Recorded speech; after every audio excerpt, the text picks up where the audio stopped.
Hello engineers, मैं corporate trainer engineer Pankaj Kumar का बहुत बहुत स्वागत करता हूं सिविल इंजीनियरिंग प्लेटफॉर्म पे। आज की इस वीडियो में जानेंगे कि वन वे स्लैब क्या होता है, टू वे स्लैब क्या होता है, वन वे स्लैब या टू वे स्लैब का बार का कटिंग लेंथ कैसे निकालते हैं, आज की इस वीडियो में जानेंगे। तो बने रहिए मेरे साथ वीडियो के लास्ट तक। आज ही हम आपको नहीं बताएंगे, हमारे यहाँ जो ट्रेनिंग इंजीनियर जो सीखने आते हैं, ट्रेनिंग लेने आते हैं, आज वो आपको बताएंगे कि वन वे स्लैब क्या होता है, टू वे स्लैब क्या होता है, उस तरह का कटिंग लेंथ कैसे निकालते हैं। तो आइए अपने हम इंजीनियर के पास चलते हैं और देखते हैं कैसे कटिंग लेंथ निकालते हैं। जैसे हम लोग आज जो है सॉल्व कर रहे हैं, जैसे कि कटिंग लेंथ हमको निकालना है, रेनफोर्समेंट जो लगता है स्लैब में सर, और किस टाइप का कौन सा रेनफोर्समेंट लगता है। तो पहले जैसे हमको पहचानना है कि वन वे स्लैब किसको कहते हैं, टू वे स्लैब किसको कहते हैं। तो जैसे वन वे का स्लैब की अगर बात करें तो सर सबसे पहला केस अगर हमको देखना है साइड पे या पहचानने का तरीका, तो जैसे एक स्लैब है सर और उसके जस्ट दो साइड ही बीम हो, जैसे एक साइड ये बीम है, एक साइड ये बीम है, तो अगर दो साइड ही सिर्फ बीम हो तो वो सर हम कंफर्म उसको बोल सकते हैं कि वो वन वे स्लैब जी। और अगर सर सेकंड केस में अगर ऐसा केस हो सकता है कि अगर कोई स्लैब है उसके चारों तरफ बीम हो सर, जैसे यहाँ पे चारों तरफ बीम हो, तो उस केस में क्या है कि सर वो वन वे स्लैब भी हो सकता है और टू वे स्लैब भी हो सकता है। लेकिन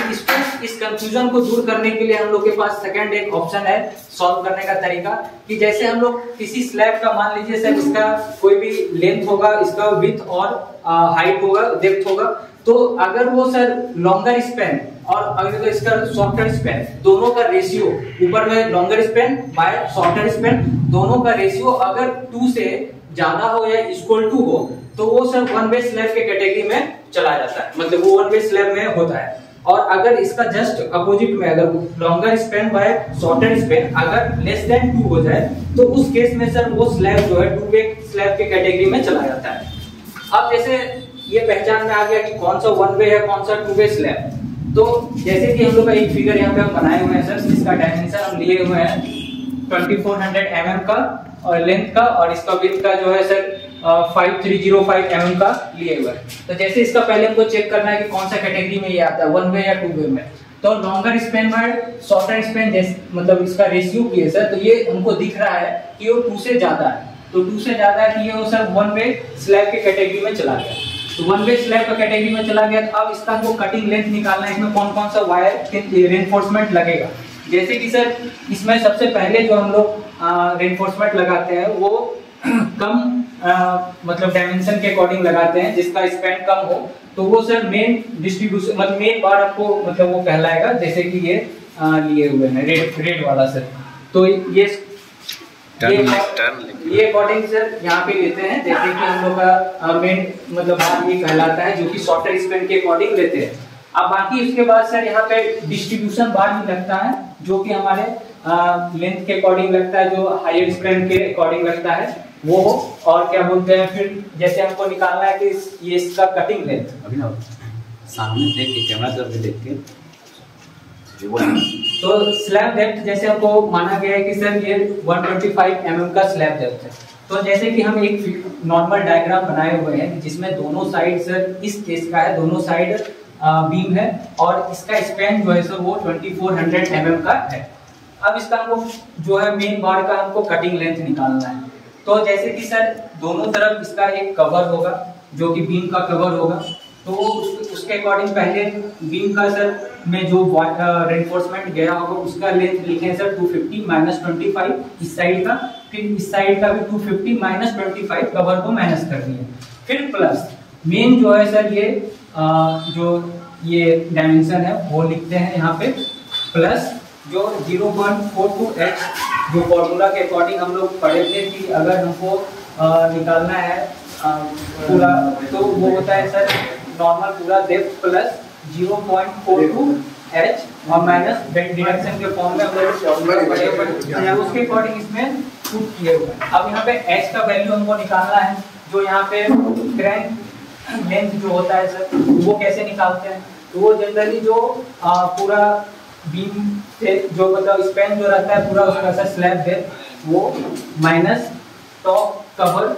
जो कि यहाँ पे है, इसका कवर का है सर 20 mm और ये कवर बॉटम कवर 20 mm का रहता है स्लैब का। तो ये 20 और 20 माइनस कर दिया, माइनस ये बार का सर डाया माइनस करते हैं, जो कि आता है 77 mm आता है। तो इसके अकॉर्डिंग जब सॉल्व करेंगे तो यहाँ पे आ जाएगा मेरा कटिंग लेंथ मेन बार। अब उसके अकॉर्डिंग सेकंड जो हम लोग का रेनफोर्समेंट आएगा वो कौन सा आएगा इसमें, तो ये आएगा सर डिस्ट्रीब्यूशन बार का। डिस्ट्रीब्यूशन बार जो हम लोग मेन बार को एक मतलब कि लगाते हैं उसके जस्ट परपेंडिकुलर में लगाते हैं। तो उसका अगर हमको निकालना है डिस्ट्रीब्यूशन बार का, तो उसको कैसे निकालेंगे, तो वो जनरली हम लोग जैसे कि ये पूरा स्पैन और प्लस दोनों तरफ बीम का जो डेप्थ है तो उसका जो है माइनस कर देते हैं कवर के साथ। तो वो दोनों का कवर को माइनस किए हुए हैं और प्लस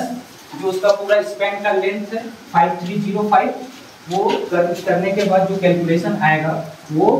टोटल हमारा जो है कटिंग लेंथ ऑफ डिस्ट्रीब्यूशन बार कहलाएगा। अब अगला हमको निकालना है टॉप एक्स्ट्रा बार। टॉप एक्स्ट्रा बार कहाँ पे दिया जाता है सर, जनरली जो यहाँ पे क्रैंक बार दिया जाता है और दो क्रैंक बार के बीच में जो स्पेस ज़्यादा मतलब होता है वो स्पेस को मैनेज करने के लिए हम लोग देते हैं टॉप एक्स्ट्रा बार। वो टॉप एक्स्ट्रा बार का अगर हमको कटिंग लेंथ निकालना है तो वो जनरली हम लोग निकालते हैं, क्योंकि ये टॉप एक्स्ट्रा बार जो है कुछ हमारा बीम में भी जा रहा है, तो बीम के में कवर को माइनस करके उस लेंथ को निकालते हैं, ये वाला पोर्शन प्लस। और ये सर जनरली जो इसका लेंथ होता है वो हमारा जो है पूरे स्पैन का L/4 में देते हैं। टॉप एक्स्ट्रा बार जो है वो L/4 के लेंथ में देते हैं, जहाँ पे क्रैंक का मतलब दिया जाता है। तो स्पैन का 2400 स्पैन है, तो स्पैन बाय 4 डिवाइड करके फिर लास्ट में जो निकलेगा इसका कैलकुलेशन करके वो सारा हमारा जो है निकल जाएगा टॉप एक्स्ट्रा बार। आप बताइए बीबीएस में क्या क्या सीखे हैं यहाँ बीबीएस में? जैसे सर हम लोग बीबीएस में लगभग अभी फुटिंग का बीबीएस निकालना, कॉलम का, फिर अभी स्लैब का पढ़े हम लोग, और डिफरेंट टाइप ऑफ जैसे निकालने के लिए कितना बार किसमें लगेगा और उसका क्या कटिंग लेंथ है वो सब हम लोग सीखे हैं सर। अपने एक बार नोट्स दिखा सकते हैं कहाँ का क्या क्या सीखे हैं? जैसे सर हम लोग पहले रेनफोर्समेंट बार बेंडिंग शेड्यूल में निकालने हैं सर कौन कौन सा बार यूज़ करते हैं, कहाँ पे बेंड डिडक्शन क्या लेते हैं हम लोग, पूरे जो भी स्टीरअप वगैरह सब में सर किस टाइप का जो है 1D 2D 3D कहाँ पे लेते हैं। जैसे 1D लेते हैं हम लोग सर 45 डिग्री पे, 2D लेते हैं 90 डिग्री पे और 3D लेते हैं 135 डिग्री पे जो स्टीरअप का बेंड होता है सर। उसके बाद हम लोग सर नॉर्मल जो है यूनिट वेट पढ़े कि जो हम लोग का जो है रेनफोर्समेंट में जो लेते हैं कितना mm का डाया में क्या यूनिट लेंथ लेते हैं, यूनिट वेट जैसे 8 mm का लेते हैं हम लोग 0.395, 10 mm का लेते हैं 0.617 kg पर मीटर, इस हिसाब से यूनिट वेट लेते हैं सर। फिर हम लोग पढ़े हैं सर कि जो कटिंग जो निकालते हैं कटिंग लेंथ ऑफ बार वो कैसे निकालते हैं, कितना बेंड डिडक्शन लेते हैं, कहाँ पे किस टाइप का बेंड डिडक्शन होता है वो पढ़े सर। और जैसे कि हम लोग जो बीम में लगाते हैं सर वो कौन कौन सा रेनफोर्समेंट लगता है, मेन बार, टॉप एक्स्ट्रा बार और सर नीचे मेन बार, बॉटम मेन बार, वो सब पढ़े हुए हैं। फिर जो स्टीरअप जो है डिफरेंट टाइप का स्टीरअप सर शेप का, जो कि सर्कुलर, फिर रेक्टेंगुलर स्टीरअप, ये सब पढ़े सर, ट्रायंगुलर वगैरह सब शेप का। फिर कॉलम के बारे में हम लोग पढ़े सर कि कॉलम में जो है लैब कितने में देते हैं, कवर कितना लेते हैं हम लोग, तो वो सब के बारे में पढ़े हुए हैं। और कॉलम में जो है स्टैगर्ड वे में लैब देते हैं हम लोग, वो सब पढ़े। उसके बाद सर बीम के बारे में पढ़े, तो बीम के बारे में पढ़े कहाँ पे सर टेंशन कॉम्प्रेशन आ रहा है, कहाँ पे हम लोग रेनफोर्समेंट देते हैं, कहाँ पे ज़रूरत पड़ता है रेनफोर्समेंट का, तो उस टाइप का इसमें पढ़े सर। लैब कितना देते हैं, जैसे 50D देते हैं लैब इसमें बीम में, सारा कुछ आपको डिटेल में पता है? हाँ ये सर, ये सारा चीज़ हम लोग सिविल गुरुजी में आने से पहले आपको ये चीज़ पता था? नहीं सर, ये सिविल गुरुजी में आने के पहले हम लोग ये सब के बारे में प्रैक्टिकल नॉलेज नहीं था सर। यहाँ पे आने के बाद प्रैक्टिकल नॉलेज आ गया है और प्लस सॉल्व करना तरीका पता चल गया कि कैसे निकालेंगे रेनफोर्समेंट। हम लोग के पूरा मतलब जो स्ट्रक्चर है उसके अकॉर्डिंग कितना आएगा, कितना वेट का हमको लगेगा रेनफोर्समेंट, कितना और क्वांटिटी शो है सारा, वो सब पढ़े हैं सर हम लोग। सर कोई भी आपको ड्राइंग मिलेगा तो उसको बीबीएस निकाल सकते हैं? हाँ सर, कोई भी डायग्राम का अगर कोई हम लोग को मिल जाए तो उसके अकॉर्डिंग हम लोग बीबीएस निकाल सकते हैं।